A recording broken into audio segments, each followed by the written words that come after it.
Thank you for cutting the music. Hello, everybody. Welcome again. How many have been here for all? This is your third time listening to me speak. I apologize ahead of time, but yay, it's on you. So,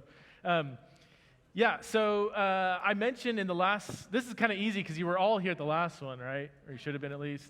Maybe you're taking a nap somewhere. I'm going to assume you were all here at the last one, so if you weren't, then there might be some things that you missed out. But one of the things I said in the last seminar is that LGB is different from T. And so that kind of sets the stage for engaging the transgender conversation. And I've been in the LGBTQ conversation for almost 10 years now. And I would say the first half was really focused on sexuality. I was asking questions about marriage and same-sex relationships and looking at the Bible, passages that talk about that, and then wrestling with practical questions regarding same-sex marriage and so on and so forth. Shortly after I published a book on that topic, I immediately began to see that the conversation was focusing much more heavily on the gender conversation. I think in the wake of 2015, when same-sex marriage was legalized on a federal level, I think a lot of gay and lesbian people who have been pushing for that for many decades were like, all right, we're good. This is what we've been fighting for decades for. And so that almost has quickly given way to the trans conversation becoming, I would say in many ways, dominant in the LGBTQ conversation. So this could not be a more relevant topic. I am going to use the same question code that I did in the last seminar, slido.com, NW MINCON. I did delete the last set of questions so that we have a fresh batch for those of you here asking questions. So I'm going to try to stick my portion to a half hour. I'll probably go a little longer than that. I'll try to stick to a half hour, and so I can leave ample time for Q&A. So there's so much I could say. Everything I'm saying here is going to be condensed. I'm hitting kind of the highlights to kind of get our arms around the trans conversation. So a few foundational points. I've already said LGB is different from T. Also, everything is controversial in this conversation. And here's the interesting thing in the trans conversation. Well, let me go in the sexuality debates, the line was basically drawn between conservatives and liberals, if you want to use those categories. I don't always find those helpful, but let's just, if you didn't believe in same-sex marriage, you had to have been conservative. If you were liberal, then of course you believed in same-sex marriage. That line doesn't exist in the trans conversation. In fact, some of the most animosity I've ever seen in any discussion is between L's and T's. Some of the most outspoken opponents of certain trans activists are radical lesbian feminists. There's a lot of liberal people who would be very much against certain aspects of a trans ideology. I know some trans people who don't believe in same-sex marriage. They would be maybe for transitioning, but very much against same-sex marriage. So there is no here. If you're used to kind of falling back into your tribe, my tribe says this, or I'm conservative, or I'm liberal, and probably more conservative, but you can't do that in this conversation. We actually have to look at the specific issues and wrestle with these issues in an intelligent way. Speaking of issues, this conversation is about people. That should go without saying. We're talking about a diverse group of people, which we'll get into more in a second. We are also wrestling with concepts, and concepts are really important in this conversation. So if you're normally a people person, I'll hear people, you know what, don't bother me with the books, I just want to love people. That's awesome. That's a great motivation. But sometimes if you don't have your mind around the important concepts, you could be doing things or loving people in a way that's actually not helpful. And vice versa, if all you want to do is live in the concepts and debate this, debate that, but you're not loving people, then that needs to change as well. Both are important, people and concepts, and for the next few minutes, I'm going to weave that throughout. Also, one more thing, this isn't on the list, but I want us to, because Blake mentioned that this topic has become so politicized. I want you, especially if you're, like on the news every day, every morning, and like you're very into like politics and everything and the politicalization of everything, I want you to try to set that aside for this hour. I'm not saying that's not important. What I am saying is dying news outlets have sensationalized this aspects of this conversation to make it look like every single trans person is wanting to play, every male wants to play in female sports, and every trans person wants to barge into your bathrooms and change all, you can get the impression that every trans person is a aggressive activist. That does exist. Those are important issues to wrestle with. But the overwhelming majority of people who are trans-identified or wrestling with gender dysphoria would not, like those activists aren't speaking for them. If all we do is address activism, we're going to miss a lot of people, who are simply needing someone to come alongside and walk with them. Okay, let's talk about a couple concepts here. This is the most important starting point. If you don't get this down, then everything else isn't going to make sense. And that's not an overstatement. In the conversation, sex and gender are often used differently. Okay? So if I ask you, well, I'll save it for a second. So sex and gender are often used differently. Sex refers to biological sex. And this is the one part of the conversation that, well, I almost said it's not controversial, but everything's controversial. So even this point, some people will debate, but you wouldn't want anybody debating this who would operate on you in an ER, okay? So an organism is male or female if it is structured to perform one of the respective roles in reproduction. There's no other widely accepted biological classification for the sexes. Homo sapiens, because we're mammals, are a sexually dimorphic species. I'm going to take that as an earth is round and not flat scientific fact. I apologize to you flat earthers for that analogy. So but I have heard people, especially in certain universities, they'll debate this. I'm well aware of people with an intersex condition or a disorder of sex development. That's somebody who's born with an atypical feature in their sexual anatomy. Okay, that's depending on who you read, it could be 1.7% of the population, could be 0.1% of the population. Most people born with an atypical feature in your sexual anatomy, they're still clearly male or female. The variation is so minor, there's no real ambiguity. But some people are born with a blend of male and female anatomy. I have two friends that would have significant blending of their male and female sexual anatomy. That would be a very rare percentage of people with an intersex condition.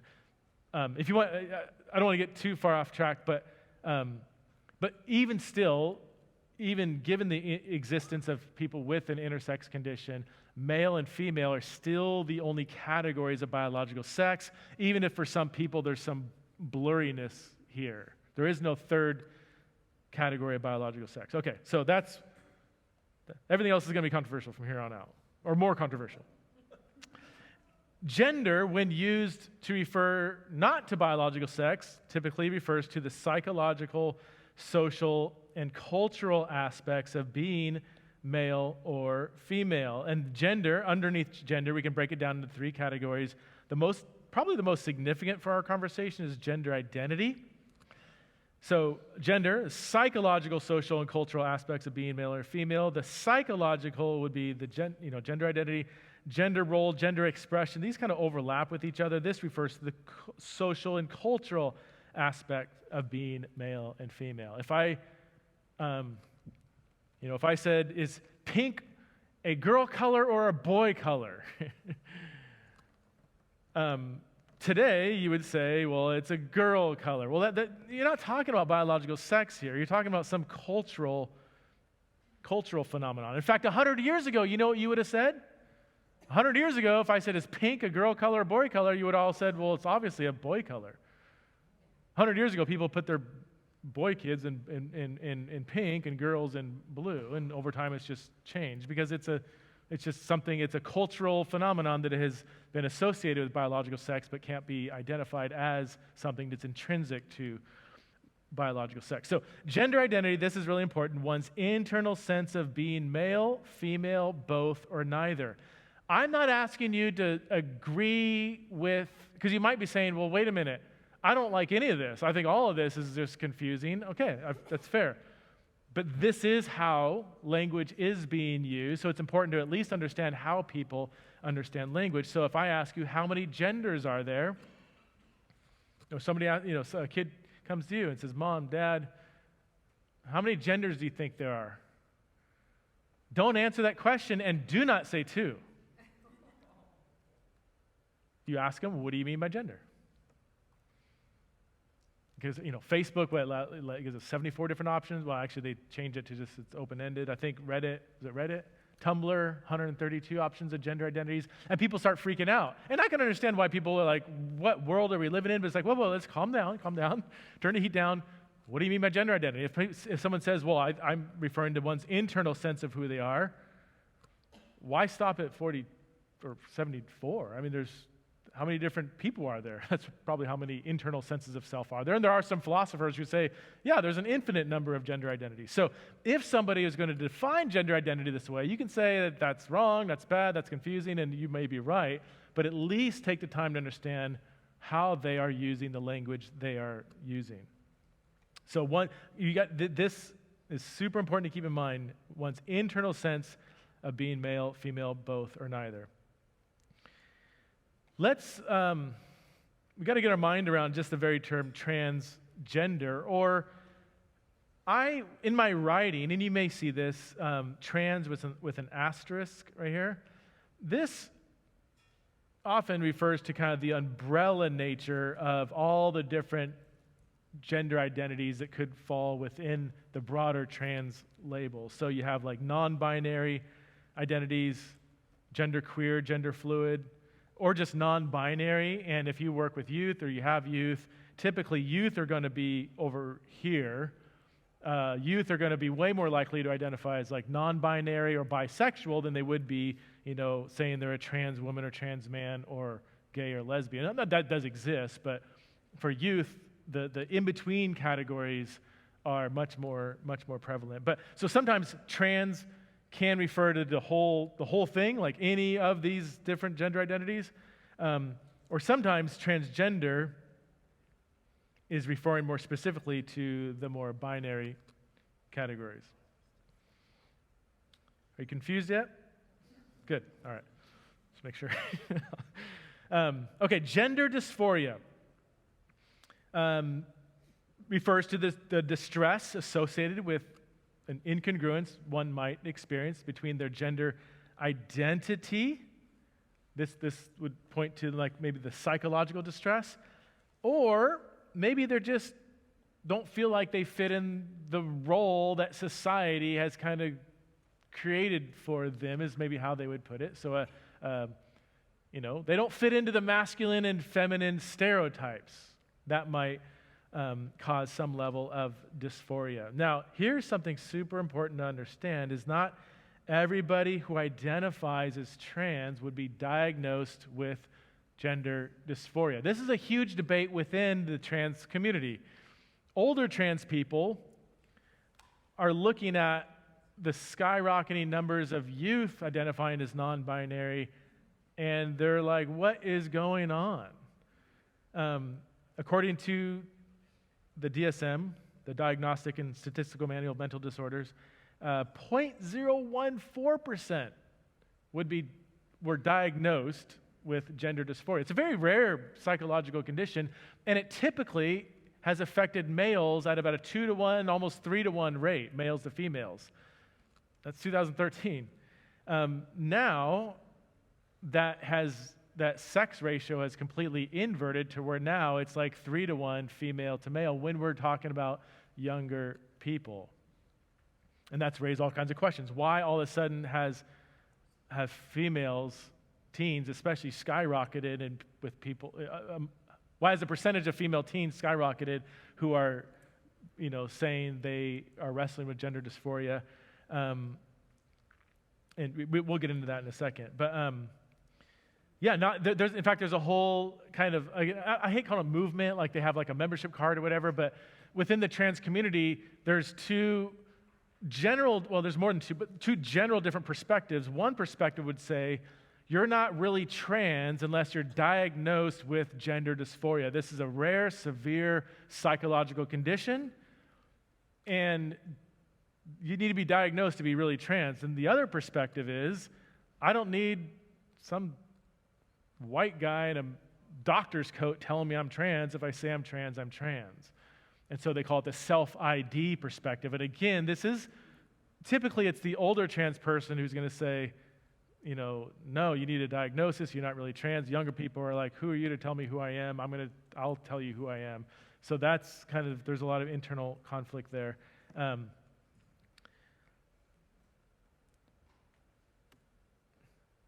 Here's some descriptions for people that have experienced gender dysphoria, just to humanize this conversation. Here's some personal descriptions that people have told me. One person says, have you ever tried putting together a puzzle and attempted to shove a piece in that doesn't fit? Now imagine that your body is the puzzle and almost none of the pieces fit together, no matter how hard you press or how many different combinations you try. That's what gender dysphoria feels like to me. It's excruciating. There's another person, excruciatingly painful. That is all I can say. Like I'm being tortured in my own body every day as if there is no end to my suffering. It's like being trapped in a rotting carcass of some stage creature. This is their own description. Feels like an out-of-body experience. Feels like a knife that is in me. So when you hear people, there's a phrase, born in the wrong body. And, scientifically, that's not really a thing. I mean, again, everything's debated, but I mean, when people say I am born in the wrong body, or I feel like I was born in the wrong body, typically that's a way to try to name an unnameable experience. It's not typically, I've looked at all the scientific data on human nature, and some people are born in the wrong body. Like scientifically, that idea doesn't make a lot of sense. But typically when people use a phrase like that, they're trying to name this experience that they have no other category for. If you've met one transgender person, you've met one transgender person. In the LGBTQ conversation as a whole, there's lots of diversity. That's something I learned early on. Like, man, I thought there was a one-size-fits-all. This is what it means to be gay, and everybody kind of believes the same things, and that was shattered. But man, when I really started digging into the trans conversation, there's even more diversity in the trans conversation. There's just so many different experiences that trans people have. Here's just a small sampling, okay? So some trans people experience what's called early onset gender dysphoria. From the time they were 2 or 3 or 4 years old, they have just felt this sometimes excruciatingly disconnect between how they feel on the inside and who their biological sex tells them that they are. I've got a few friends that say, I don't have a memory that I wasn't weighed down with this experience that I didn't know what to do with.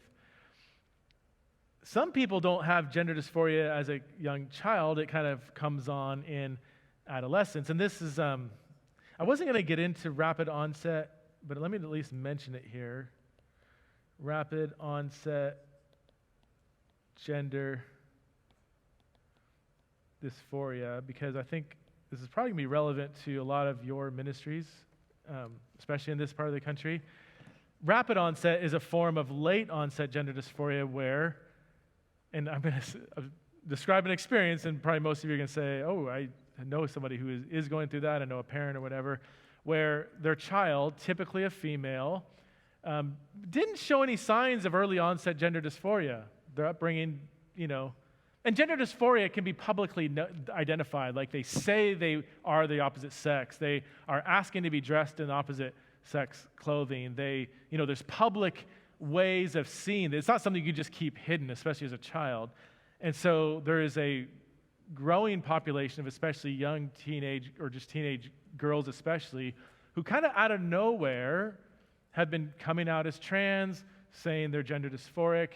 Their friendship group is typically, it's very, it's kind of like people come out in clusters, like a lot of their friends are in the same boat. And the question is this something that is being influenced by society? Long story short, lots of controversy, lots of studies.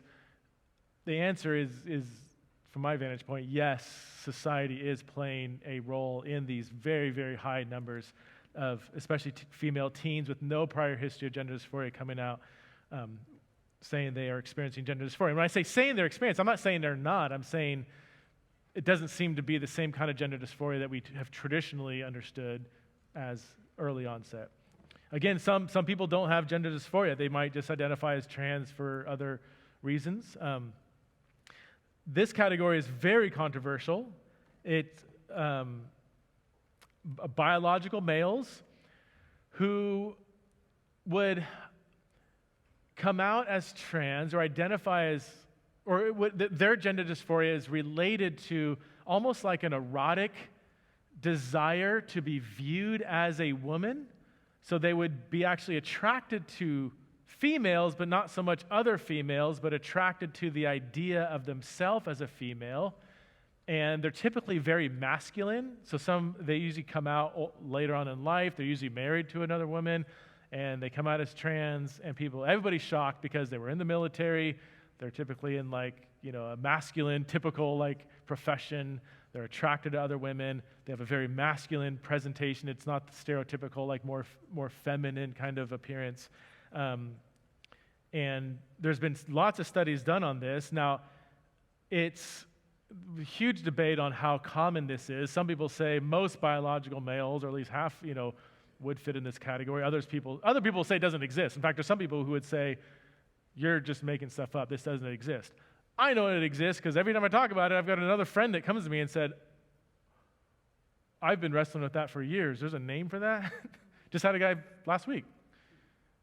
Yeah, last week. Yeah. I started describing this and his whole face, because he was talking about some kind of porn addiction that he had. It was a different kind of porn and this, that, and I don't feel like I'm attracted to women. I started describing autogynephilia, and his eyes is like, you're describing me. How do you know me? I'm like, I don't know you. I just know the way you're describing your experience or what you're wrestling with. There is a thing there's a name for this, So, why is it controversial? Because it seems to make trans people say you're just making all trans people seem like they're into some fetish or something. I'm like, I am not saying that at all. I'm not saying that. I, first of all, would never say all trans people experience this, and I don't want to make it some fetish or whatever. All I know is it is a real experience that people have, and so pretending like it doesn't exist I don't think that's helpful. So, the studies on rapid onset gender dysphoria with that skyrocketing number of, especially females identifying, the studies have shown that in most cases, they are also wrestling with anywhere from 2 to 5 different serious mental health issues. One study showed that 12% were on the autism spectrum compared to 2% of the general population. 50% were diagnosed with severe anxiety, depression. Personality disorders sometimes are wrapped in. So this is where, I'm not a medical professional, I don't pretend to be, but when teenagers, come out as trans, and in some contexts, when they're fast-tracked medically to transition, and their sometimes layers of mental health issues aren't dealt with, let me just quote my friends who are medical professionals. They say that is just psychologically irresponsible to think that simply transitioning, simply taking hormones will solve all these issues. That is flat earth science. That is just not true. And there's a whole slew of, especially younger girls, who are just being, I think, harmed by an ideologically driven medical industry. Luckily, it's starting to change. The UK is already making changes because they've been they've had their pantsuit off of them from younger 20-something girls who are now suing the medical industry and winning because they're like, where are my caretakers? I was a confused 15-year-old, and now I'm infertile and don't have any breasts because you guys thought this was how to treat me. The Scandinavian countries, which are very progressive, they're rethinking their medical protocol. And finally, the United States is starting to, this kind of radical, affirming medical approach is starting to be revisited. So hopefully in 4 or 5 years, things might be at least different, a little more nuanced. Unfortunately, there's going to be a lot of collateral damage done among our teens, and that's just super unfortunate. But yeah, there's a lot. So, there's been studies done on internalized misogyny, where you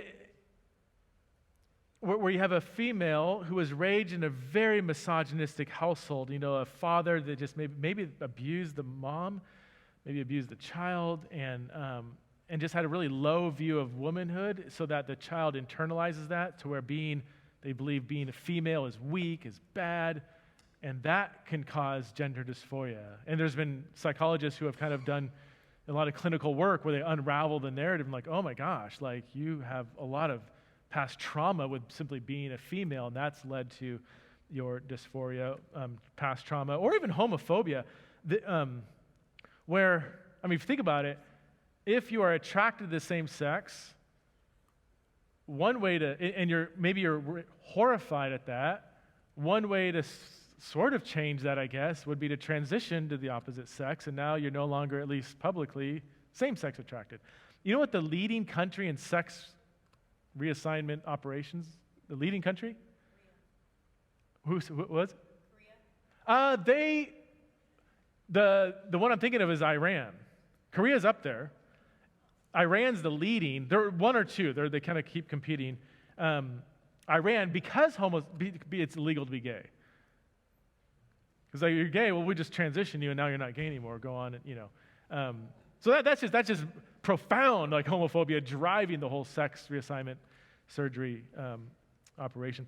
We have a growing number of detransitioners. I've got a lot of friends in this category who transition, experience regret.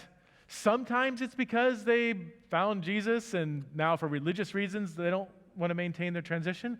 I've got other friends who aren't religious at all. They transitioned, they were happy for a while, and all of a sudden they had all kinds of transition regret. Sometimes surgeries don't do what they are promised to do. It can introduce all kinds of other health issues. Or maybe their dysphoria just kind of wanes, and now they're like, I don't want to live in this new body anymore. That is a growing number, and if people say this is a tiny percentage or doesn't exist, they're lying to you. There is a lot of ideological pressure to silence detransitioners. And I know this because I've got friends in this category, and they tell me the horror that they go through on online chat communities when they find out that they're a detransitioner. Okay, let me... I'm doing okay, I think, yeah. Okay, here, let's get theological. Let's get theological really quick. Sex, gender, and the question of incongruence. Here is the main theological question from which all of our pastoral response should flow from. If someone experiences incongruence between their biological sex and their internal sense of self, that's the definition of gender identity. So there's a conflict here. Biological male, gender identity is not male, or vice versa. If they experience this incongruence, then which one are they? And why?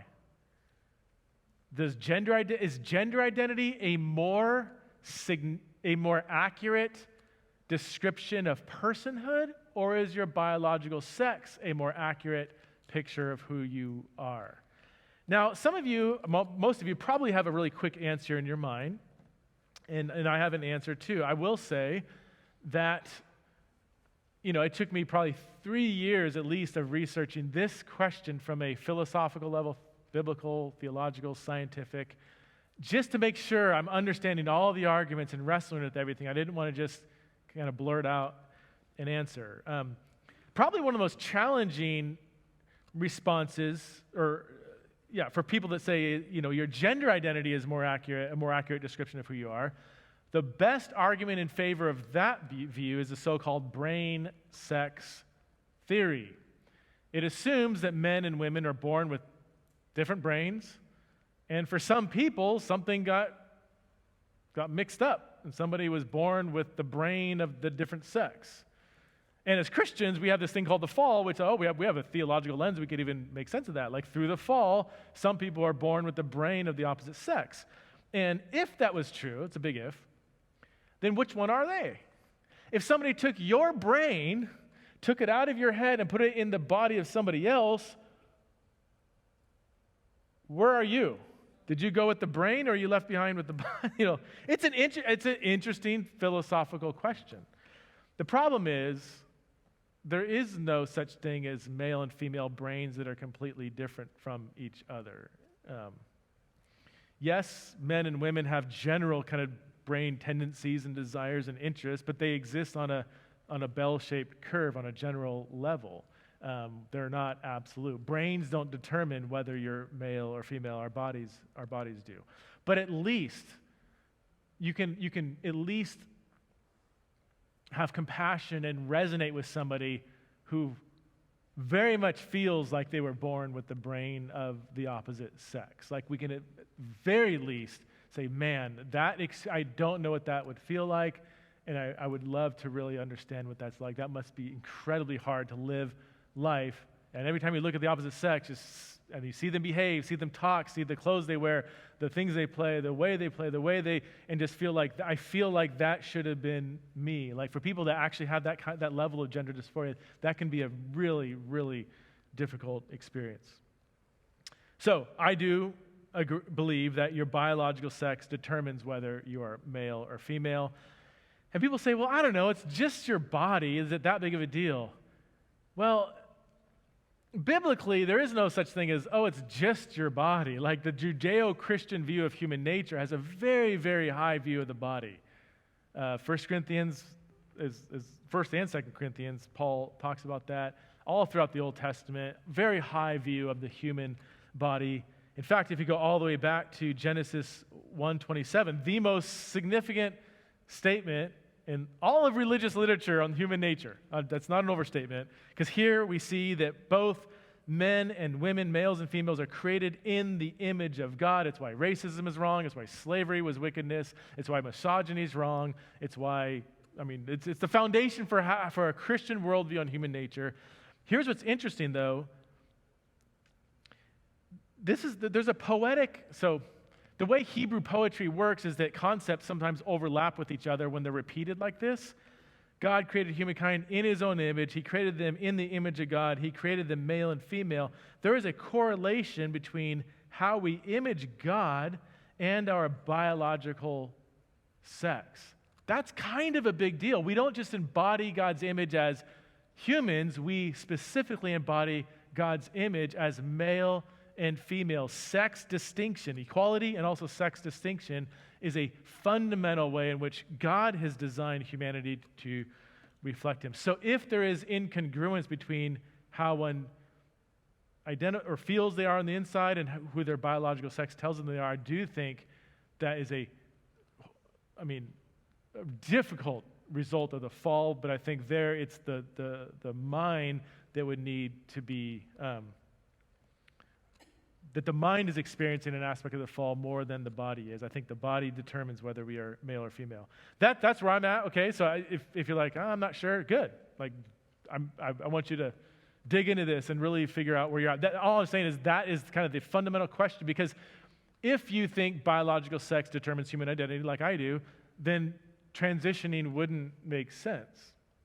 If you believe gender identity determines who we are, then transitioning makes perfect sense, because your body's wrong and your gender identity is right. So you would need to align your body with the mind. I would say our goal should be more aligning the mind with the body. I've already talked about the pronoun thing, so I'm going to, I've already talked about this. I'll close with this and I'll go to Q&A. 5 questions for ministry leaders. Here's something any ministry team should wrestle with. If somebody experiences gender dysphoria, Does that exclude them from leadership or ministry? That's an important question to wrestle with. I have a friend who is a conservative Christian. He's married to a woman. He has 2 kids. He's theologically conservative, doesn't believe in same-sex marriage. Again, he's married to a woman, and he's a pastor, and he experiences, he would say, mild to moderate gender dysphoria. You would never know it if you saw him. And he, a few years ago, told his elders that, and he got fired because he was suffering from an unchosen psychological condition that didn't cause any kind of debility. Didn't prevent him from doing any ministry. It was just, if you simply experience gender dysphoria, you can't be on leadership. This is a question you should wrestle with. Is it required that people align with gender stereotypes? If you have a female leader who cuts her hair short, colors it blue, and wears baggy pants, is that an issue? Now, you see this little line here? This is where I'm at. These are not sin. Okay? Not sin. But you need to have that. You need to have that conversation and figure this out. Okay, I'm not saying these are sin. I'm saying these are little. These get in the weeds a little bit more. Do you think it's wrong for someone to identify as trans? Remember, the word trans can mean so many different things to different people. I have a friend who's a sold-out Jesus follower.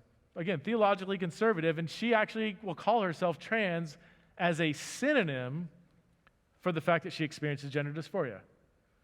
She goes by she and female pronouns, her same name. I mean, she's kind of tomboyish, but trans for her is a label that she uses to describe the things she wrestles with. Is that okay or not? If she was like, I want to volunteer in kids ministry, would you say, awesome, well, I call myself trans, okay? Or would you say, well, you can't call yourself trans if you volunteered in kids ministry? You need to figure out your view on pronouns. And I'm not even saying there needs to be a top-down, here is the church's position, you need to abide by this. But this is a conversation. It would be really good for all the leaders to at least know where each other are at, hopefully have some good, healthy, honest dialogues. If there's disagreement, work through that in a humble, understanding way to figure out where other people are coming from. And what do you believe about transitioning? Do you believe it's shouldn't be done in most cases, but it's okay if it is? Do you believe it's wrong because it's medically problematic, or do you believe it's wrong because it's ethically problematic, or both? What if there are some cases where transitioning is the only thing that can solve someone's gender dysphoria? I've wrestled with this for a long time, and I came to the conclusion that I hate giving a short answer, but I for ethical and philosophical reasons, I haven't seen a really compelling case for transitioning. And I've got trans friends who have transitioned, and they know my view on that. I love them. They love me. We agree to disagree. I'm still on a journey trying to understand their journey. So I'm holding that in tension with grace, but ethically and theologically, I can't see a good... Well, I mean, I see better cases than others, but at the end of the day, I haven't seen a compelling ethical argument for transitioning. Okay. I just have 10 minutes left, so Slido.com, NW MINCON. Let's go over here to questions. By the way, I apologize. I do have to catch a flight really quickly after I get done here. My favorite time of speaking is not, I actually don't like being on stage. It freaks me out. I enjoy this down here talking to the guys, and my flight is leaving pretty quickly, so I'm going to have to say hi really quick, but skip out after this. Okay. What are some resources to educate ourselves on appropriate language to use amongst the LGBTQ community?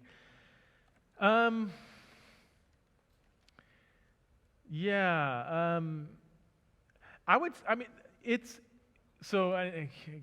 hate advertising my stuff. The 2 books I've written, one on sexuality, one on gender, People to be Loved, and then Embodied. All throughout that book, I talk about language. So that would be if you want a book-length kind of treatment. If you want a quick cheat sheet, one of my researchers is developing one of those. I'm not sure if it's on our website yet, centerforfaith.com. I need to ask him about that. Otherwise, it would be good to know how the secular LGBTQ community refers to language. So one go-to resource is GLAAD, GLAAD. Now, I am very much in disagreement with almost everything GLAAD says and does, okay? But when they say, this word is offensive, this word is better, that's good to know. There may be words that I still would disagree with. For instance, like I give a long leash on language. I want to meet people where they're at. If one term's offensive and another term isn't, and they kind of mean the same thing, I'm going to go with the non-offensive term. I want to understand people. But there's certain language that I'm not going to adopt because I think it's just ideologically problematic. Like, I don't use the phrase sex assigned at birth. That conveys an ideology that is just unscientific. It's not, no doctor assigns a sex. God assigns the sex. We recognize sex. So there is a limit to the kind of like the language I do use, but in general, I would probably read GLAAD's statement on language, and probably 90% I'm going to say, okay, I can go with that. I'm flexible, Next question, how do we create a safe environment where people can willingly share their struggles without being prompted? Yeah, that's a great question. Yeah, you don't want to out people, but you do want to create environments where people can, on their own will, in their own timing, feel comfortable coming out. I asked this question to several gay friends of mine. I said, what can straight Christian leaders do to create that environment? One of the first things they said is, we notice, well, first of all, if you do use language well, people notice. Even little things like, it's not like, don't say transgendered with a D, just transgender. It's just one little letter. But for some people, if you say transgendered, they'll be like, oh, not safe. I know, it's horrible. It's like, give me a break, but no, there's just certain things that do. So if you use or don't use like transgenderism, that can be a turnoff too. Like, I understand what that word means, but it just has become kind of a turnoff. That's why I talk about the transgender conversation, transgender people, transgender identities. There's other words we can use to refer to kind of the phenomenon or phenomena of transgender identities. Where are we? So the thing they said is, yeah, use language well. Also, when they hear straight Christian leaders talk, how do I say? I'm going to use a word here. Talk casually about gay and lesbian people in a way that doesn't feel us versus them. When I say casually, I don't want to. People say, "Well, you're just trying to normalize sin." I'm like, I want to normalize just human experiences on earth in a sinful world. Like but we'll talk about porn, we'll talk about pride, we'll talk about gossip, we'll talk about this, we'll talk about, I struggle with, I wrestle with this temptation, and maybe some of you are, you wrestle with your gender identity, and, just kind of weaving LGBTQ experiences into the common experience of just what humans are wrestling with. They say when people do that, when it's not some, hey, okay, so next week, and they're sweating, and it's like, okay, next week we're going to talk about the gays, like we just weave it into like, hey, yeah, there's gay people here, there's lesbian people, there's straight people here, and we're all trying to figure this out, normal. That's what I mean by normalize. Like, this is a common human experience. That often opens up. It sends a signal that you are a safe person. I've had people say explicitly, like, they'll give a message on sexuality, and then they'll say, hey, here's somebody who would love to talk. If you're wrestling with this, and you want to talk to somebody, hey, come up here, elder. They'll call somebody up, and he'll put I had a friend of mine do this. He's 70 years old. He put his cell phone on the screen in front of 100 college students and said, hey, if you want somebody to talk to, I would love to listen to your story. Here's my one guarantee is I won't tell another single soul. I guarantee nobody else will know if you come to me. He thought he was going to get 1 or 2 texts. He got like 15 texts. He had coffee dates lined up for like 2 weeks. And so he just explicitly said, I'm available if you want to talk. That takes a lot of boldness, So I think people will be able to see that. Views on reparative therapy. There's two. So reparative therapy goes under two kind of, am nervous about sex orientation change efforts. Let me begin with this. I think God can do anything. I'm charismatic. Lowercase c, charismatic. I come from MacArthur world, so I've come a long way. Not quite all the way there, as my capital C charismatic friends say. But on paper, God can do miracles. I've traveled the world. I've seen crazy stuff. Can't deny it. God can do anything. God can do miracles. In my experience, changing someone's sexual orientation from gay to straight doesn't seem to be the typical way in which God has acted. Does it happen? Yes. Can it happen? Yes. Has there been a lot of damage done with people being told it must happen to be a real Christian? And yes, there's been a lot of damage done there. So that's where I'm really nervous about reparative therapy. Now, that's with sexual orientation change. It's incredibly problematic when that category is mapped upon gender identity change. SOGI, sexual orientation and gender identity change laws. Those are two completely different things.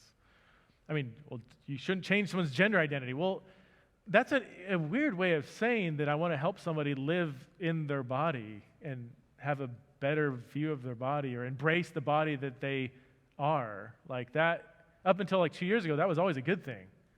With people that were maybe too skinny or not skinny enough or too tall or too whatever, they struggle with this, struggle with that. Like helping people embrace the body that they are has always been a good thing until a couple of years ago. Now it's like, well, no. Well, yeah, do that for everybody else, but not for somebody who has the psychological condition of gender dysphoria. It's like, that doesn't make any sense to me. Well, you're changing their gender identity. Well, that's just that's your ideological way of framing something that I think is just, yeah, it's a way of pushing an ideology onto the discussion. So, yeah, I'm to say I'm against, I mean, I'm a big fan of freedom, religious freedom. Do what you want. You want to pursue it? Great, go for it. I got friends who have a practice of reparative therapy.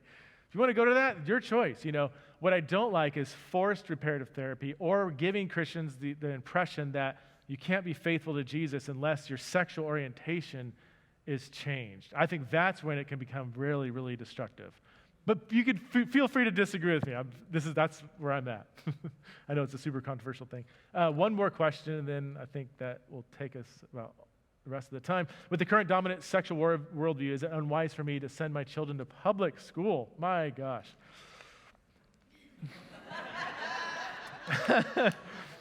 I cannot give a top-down answer to this question. Absolutely not. I will say,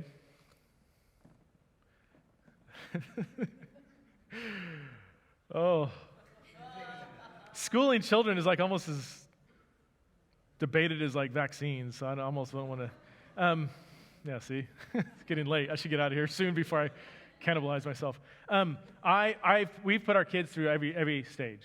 We've mostly homeschooled, we've online schooled, they've been to public school. The only thing they haven't done is Christian school, actually, not for any reason, just haven't been able to afford it. So we were not homeschool Nazis, even though we do homeschool. That for us, that's worked out. Here's my one thing to any school system is parents have a primary job to disciple your kids, okay? I think when your kids are at public school all day, that does create more challenges. You have a lot less time to do that, okay? I have friends who their kids have done nothing but in public school their whole life, and they do an amazing job discipling their kids. Amazing job. So it's not public school, not public school. There's some Christian schools that I would have to like help them relearn things they're being told in the Christian school. You know what us homeschoolers wrestling with? You know what we have to wrestle with? Creating little Pharisees who look down upon everybody else who is out drinking and smoking and dancing. So, and what is more damnable in Scripture is being a Pharisee. So I am nervous about I can say this because I'm a homeschool dad. Well, I'm married to a homeschool wife. Mom. Okay, so there is no safe, like, oh no, homeschool, keep them safe. Okay, but if you create a Pharisee, then you should be really scared. Public school, you risk the other thing. You risk more ideological, like brainwashing. You risk, certain social, environmental factors. So there is no safe place to school. We have a primary job to disciple our kids. I will say, in my anecdotal experience, it is extra challenging in 2022, especially given some of the stuff that's being taught in some schools. I don't expect the public school to teach my kids theology. I wouldn't want them to. I wouldn't want my secular teacher opening up Genesis. I don't want that. I don't expect them to teach my kid theology. I do expect them to teach basic science, basic categories of reality, and I expect my if they're going to public school, I don't want them to be indoctrinated. I want them to be educated, to be challenged. Yeah, I want them to go to an atheist professor and say, "Hey, here's the evidence for evolution." I don't mind that environment for my kid. I think it can become extra unhelpful if and when a 5-year-old is being told to choose their gender, and they don't even know what gender is. And that's not education. That's not, here's a different viewpoint you need to wrestle with. That is an ideological indoctrination that can be very, very destructive. I did not say don't send your kid to public school. Absolutely not. I might even send my youngest might want to go to public school. All I'm saying is we do need to be extra, extra vigilant in discipling our kids well if they're going to be in several hours a day in an environment, if they are being brainwashed by not just a wrong ideology, but one that is very destructive. Like, we need to take that seriously. Is that fair? Yeah. Okay. Let me let me close in prayer, and then I do got to get out of here. God, we thank you for calling us to ministry, whether it's raising kids or loving our neighbors or ministering in churches. Lord, you've called us to disciple the church, to disciple the nations, and I pray that you give us the courage to embody both your radical truth and your scandalous grace in a world that needs both. In Christ's name, amen. Thank you all.